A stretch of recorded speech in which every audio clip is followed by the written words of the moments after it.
Hi കൂട്ടുകാരെ, എല്ലാവർക്കും നമ്മുടെ പുതിയൊരു വീഡിയോയിലേക്ക് സ്വാഗതം. രാവിലെ തന്നെ നല്ല അടിപൊളി തേൻ വരിക്കച്ചക്ക കിട്ടിയിട്ടുണ്ട്. നമ്മുടെ വീടിനടുത്തുള്ള ഒരു അമ്മാമ്മ നമുക്ക് കൊണ്ടു തന്നേ രാവിലെ. പിള്ളേരൊക്കെ സ്കൂളിൽ പോകാതെ എഴുന്നേറ്റതേ ഉള്ളായിരുന്നു രാവിലെ. അപ്പോഴാണ് ചക്കയുടെ വരവ്. ചക്ക കണ്ടതും ചാടി വീണിട്ടുണ്ട് രണ്ടാളും കൂടെ.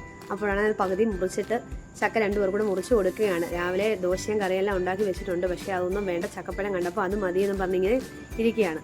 അങ്ങനെ രണ്ടുപേർക്കും അതെല്ലാം രണ്ടായിട്ട് മുറിച്ചൊക്കെ കൊടുത്ത് അവരിങ്ങനെ കഴിക്കുകയാണ്. അന്നേരം അതിന് ശേഷം ബാക്കി ഇച്ചിരി ഉണ്ടായിരുന്നു. അപ്പം നമ്മളത് മാറ്റി വെച്ചിട്ട് കുറച്ച് കുമ്പളപ്പം ഉണ്ടാക്കാന്നുള്ള ഒരു ഇതിലിരിക്കുകയാണ്. അവർക്ക് കൊടുത്ത ചകപ്പഴമെല്ലാം അവർ മത്സരിച്ച് കഴിച്ചുകൊണ്ടിരിക്കുകയാണ്. അതിനിടയ്ക്ക് കൊള്ളാം, സൂപ്പറാന്നൊക്കെ കാണിക്കുന്നുണ്ട്. അങ്ങനെ അവർ ചക്കപ്പഴമൊക്കെ കഴിച്ചുകൊണ്ടിരിക്കുന്ന അതിനിടയ്ക്ക് നമ്മൾ കുറച്ച് ചക്ക മാറ്റി വെച്ചതെല്ലാം കൂടെ എടുത്തിട്ട് കുമ്പളപ്പം ഉണ്ടാക്കാനുള്ള പരിപാടി ഞാൻ പറഞ്ഞായിരുന്നല്ലോ. അപ്പോൾ അതിന് വേണ്ടിയുള്ള സാധനങ്ങളാണ്.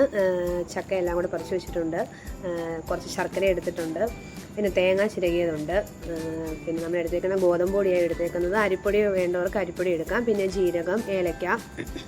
അങ്ങനെ നമുക്ക് ഈ ശർക്കരയെല്ലാം ഒന്ന് പാനിയാക്കണം. ഇച്ചിരി ചൂടുവെള്ളത്തിനകത്ത് ഈ ശർക്കര ഇട്ടിട്ട് അത് പാനിയാവാൻ വേണ്ടി നമ്മൾ തീ കുറച്ച് വെച്ചിട്ട് നല്ലോണം ഇളക്കണം. നല്ലവണ്ണം ഇളക്കി കൊടുത്തിട്ട് അതൊരു എല്ലാ കട്ടയും അലിഞ്ഞതൊരു ലൂസ് പരുവം ആവണം. എന്നാലേ നമുക്കത് കറക്റ്റ് പാനിയായിട്ട് കിട്ടത്തുള്ളൂ.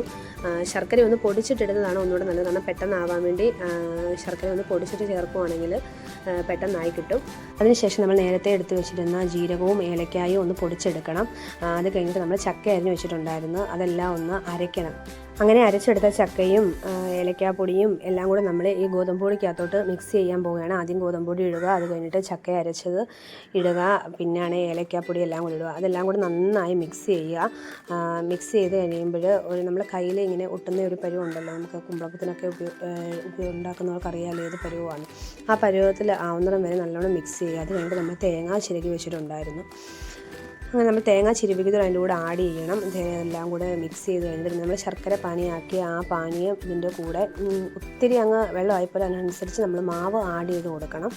അത് കഴിഞ്ഞ് ശർക്കര പാനി നമ്മൾ പ്രത്യേകം ശ്രദ്ധിക്കണം, അരിച്ചൊഴിക്കണം. എന്തെങ്കിലും പൊടിയൊക്കെ ഉണ്ടെങ്കിൽ അത് പോകാൻ വേണ്ടി നമ്മൾ അരിച്ചൊഴിക്കേണ്ടതാണ്. അങ്ങനെ നമ്മൾ അതും അരിച്ചൊഴിച്ച് കഴിഞ്ഞിട്ട് എല്ലാം കൂടി നല്ലോണം ഒന്ന് മിക്സാക്കണം. നല്ലോണം മിക്സാക്കി മധുരവും തേങ്ങായും ഏലക്കാപ്പൊടിയും എല്ലാം എല്ലായിടത്തും പരളാൻ വേണ്ടി നമ്മൾ നല്ലോണം മിക്സ് ചെയ്യണം. കൈയോടെ നല്ലോണം കുഴയ്ക്കണം. അത് കഴിഞ്ഞ് നമ്മൾ വയണയില എടുത്തിട്ട് അതിനകത്തെല്ലാം ഫില്ല് ചെയ്യുകയാണ്. നമ്മൾ കുഴച്ച് വെച്ച മാവ് അതിനകത്ത് ഫില്ല് ചെയ്ത് കുമ്പിൾ കുത്തിയിട്ട് അങ്ങനെ നമ്മൾ ഇഡൽപ്പാത്രത്തിൽ വെച്ചിട്ട് ആവിയിൽ വേവിച്ചെടുക്കാൻ പോവുകയാണ് ഇതെല്ലാം കൂടി.